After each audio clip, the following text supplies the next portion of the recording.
Hello students, good morning. Online class में आपका स्वागत है। देखिए, हम चैप्टर नंबर फर्स्ट पढ़ रहे हैं और ये जो चैप्टर है इसका नाम है जीव जगत।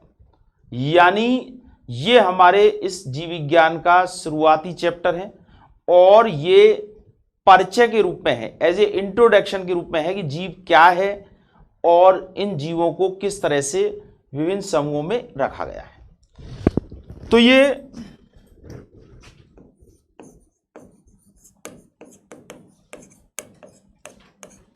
चैप्टर फर्स्ट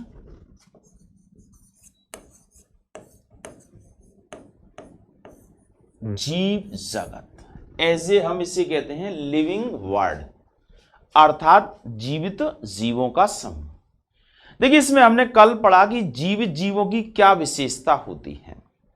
तो इसमें हमने आपको बताया कि कुछ ऐसे लक्षण होते हैं जो जीवों में पाए जाते हैं जिनको हम सजीवता के लक्षण कहते हैं, और इन सजीवता के लक्षणों के आधार पर हम जीवों को निर्जीवों से अलग करते हैं।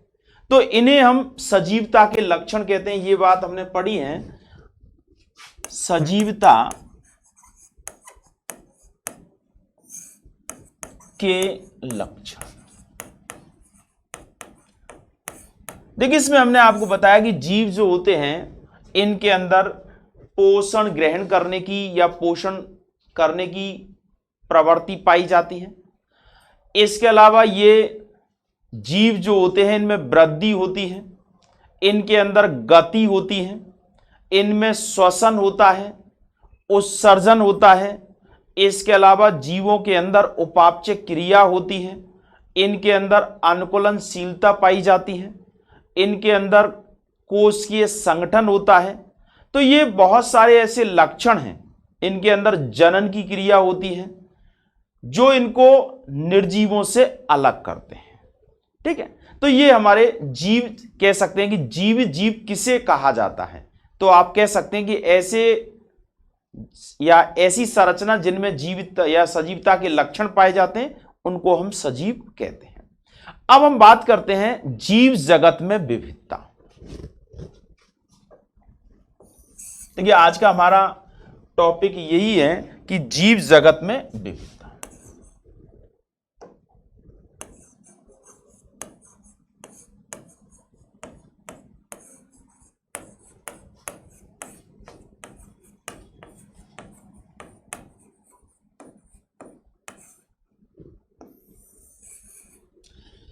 देखिए, विविधता का मतलब होता है विभिन्नताएं, और जीवों में बहुत अधिक विभिन्नताएं पाई जाती हैं।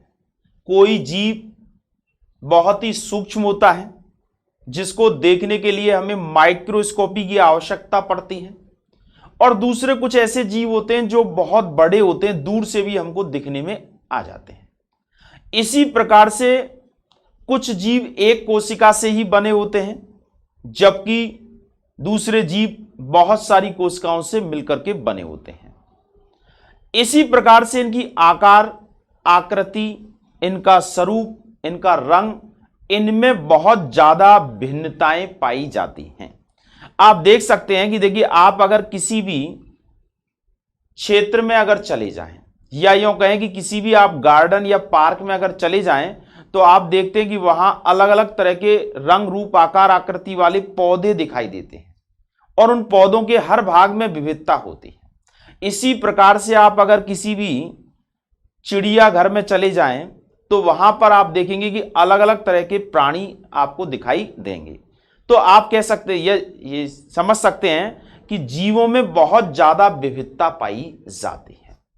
और इस जीव जगत की जो विविधता है, इस विविधता को हमारे जो वैज्ञानिक हैं वो लगातार खोजते जा रहे हैं, और प्रतिवर्ष अनेक नई जातियों की खोज हो रही है। ये और अभी भी इस वर्तमान स्थिति में बहुत सारी जातियां ऐसी हैं जिनको अभी भी खोजा जाना शेष रहा है। एक अनुमान के अनुसार अगर देखें तो लगभग अभी तक 1.7 मिलियन से लेकर के 1.8 मिलियन जीव जातियों की खोज की जा चुकी है और उनमें से बहुत सारी जातियां समाप्त भी हो गई हैं, अर्थात उनका संरक्षण नहीं हुआ तो वो समाप्त हो गई और उनकी ये जो जातियां खोजी गई हैं उनमें भी और नए नए रूप जो है वो उत्पन्न हो गए हैं।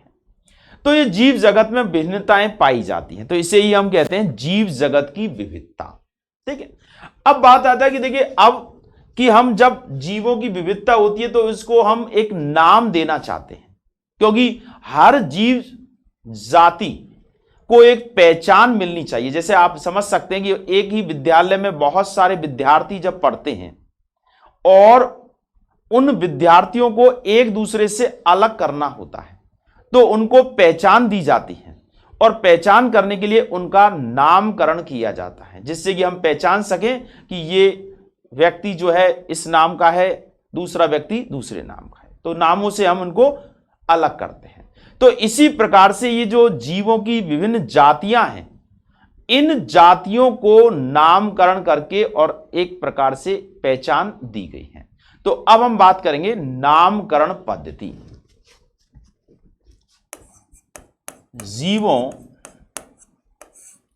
का नामकरण। देखिए, नामकरण को अंग्रेजी में कहते हैं नॉमनक्लेचर, अर्थात एक तरह से उनका नॉमिनेशन, अर्थात उनका नाम कर रख दिया जाता है। अब जीवों के नामकरण के लिए समय समय पर बहुत सारी पद्धतियां प्रस्तुत की गई और उन पद्धतियों में नामकरण का अलग अलग तरीका बताया गया, लेकिन सबसे सर्वमान्य जो पद्धति है जिसे अंतरराष्ट्रीय संस्थान जो हैं उनके द्वारा भी जिसे अपनाया गया है वो है द्विनाम पद्धति। द्विनाम पद्धति। देखिए, इस नामकरण की जो अंतरराष्ट्रीय संस्था है जिनके द्वारा नामकरण को मान्यता दी गई है, तो एक तो है ICVN। ICVN अर्थात इसका नाम हो जाएगा international code of botanical nomenclature, अर्थात पेड़ पौधों का नामकरण रखने वाली संस्था है।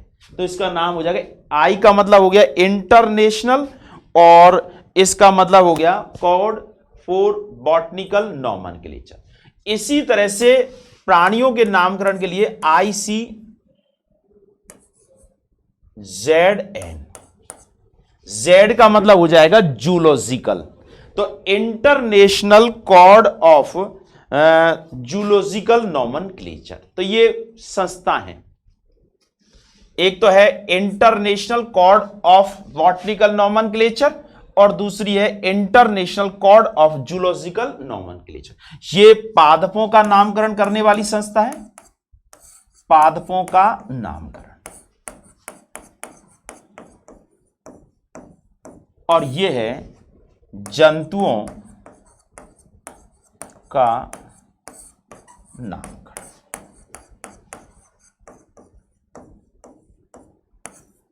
ठीक है, अब इनके द्वारा जिस पद्धति को नामकरण के लिए मान्यता दी गई वो है द्विनाम पद्धति। ठीक है, अब ये जो द्विनाम पद्धति, इसमें नाम से क्लियर, दो नामों से या कह सकते हैं दो शब्दों से जीवों का नाम बनाया जाता है, यानी नाम रखा जाता है। इस पद्धति को कैरोलस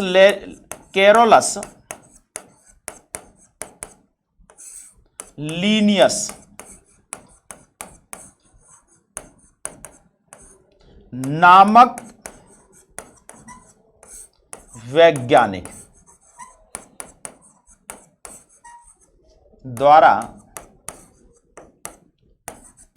प्रतिपादित किया गया।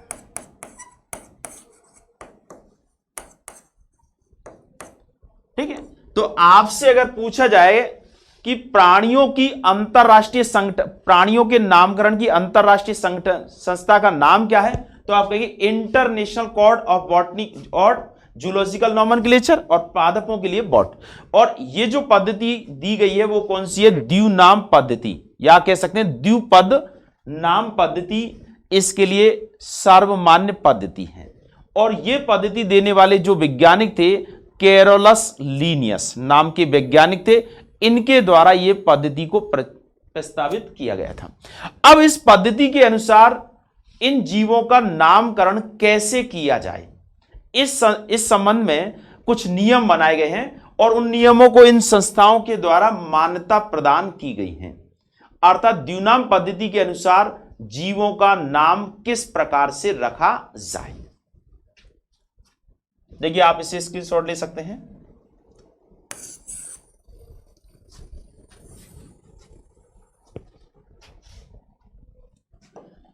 सबसे पहली बात तो है कि जीवों का नाम दो शब्दों से मिलकर के बनाया जाए, जिसमें पहला शब्द वंश हो और दूसरा शब्द क्या है, जाति हो।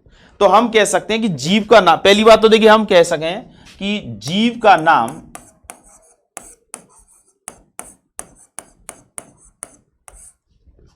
दो शब्दों से मिलकर बनाया जाए। कितने शब्दों से, दो शब्दों से, जिसमें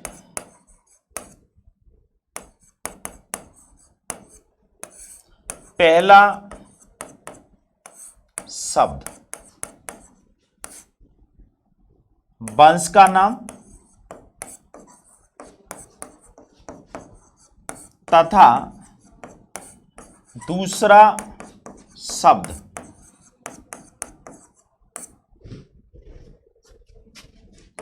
जाति का नाम होना चाहिए। यानी जीवों के नाम में दो शब्द होने चाहिए। एक तो होना चाहिए, सबसे पहला तो कौन सा होना चाहिए, वंश का नाम, और दूसरा है जाति का नाम। ठीक है। अब इसमें यहां जिस भाषा का उपयोग किया जाए, क्योंकि देखिए आप जानते हैं अलग अलग क्षेत्रों में अलग अलग भाषाएं बोली जाती है, कहीं अंग्रेजी बोली जाती है, कहीं अपने देश में हिंदी बोली जाती है, कहीं और कुछ। तो ये अगर मान लीजिए एक ही जीव का अगर अलग अलग भाषा में अलग अलग नाम रख दिया जाएगा तो इससे समस्याएं और बढ़ जाती। तो इसलिए सबसे सर्वमान्य जिस भाषा को माना गया वो है लैटिन भाषा, ग्रीक भाषा जिसे कैसे हैं, तो कह सकते हैं कि जीव को विज्ञान लैटिन भाषा में होता है। दूसरा है जीव का नाम सदैव लैटिन भाषा में ही लिखा जाए।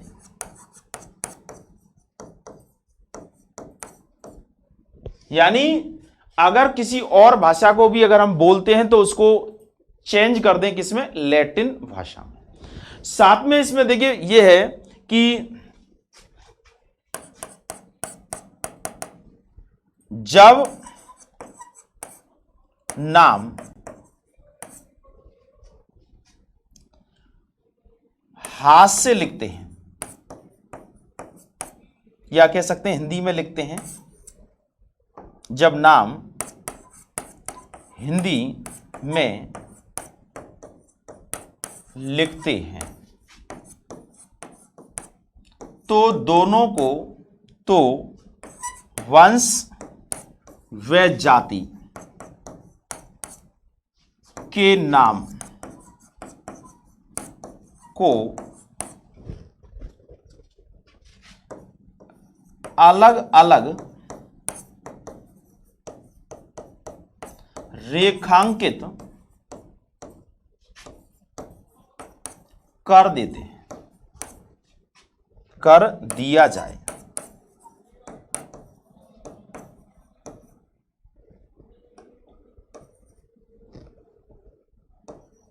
कर दिया जाए। यानी वंश का नाम लिखते हैं तो अंडरलाइन कर दें, और फिर जाति का नाम लिखते हैं तो फिर अंडरलाइन कर दिया जाए। साथ में अंग्रेजी में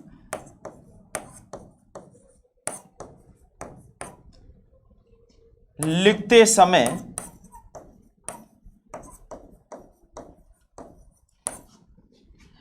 वंश का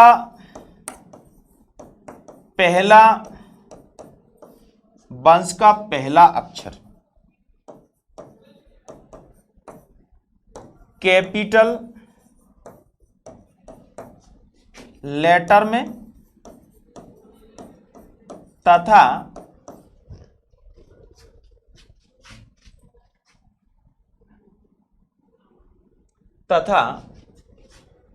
जाति का पहला अक्षर स्मॉल में लिखा जाए। यानी जब हम अंग्रेजी में लिखते हैं तो वंश का जो पहला अक्षर है वो कैपिटल लेटर से प्रारंभ करते हैं, और जाति का जो पहला अक्षर है उसको स्मॉल लेटर यानी छोटे अक्षरों से इसको स्टार्ट करते हैं। तो देखिए इसमें यहां और विशेष बात देखिए कि जैसे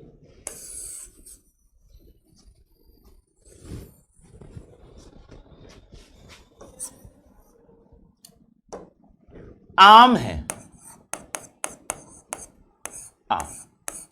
आम का वैज्ञानिक नाम देखिए, आम का वैज्ञानिक नाम होता है मैंजीफेरा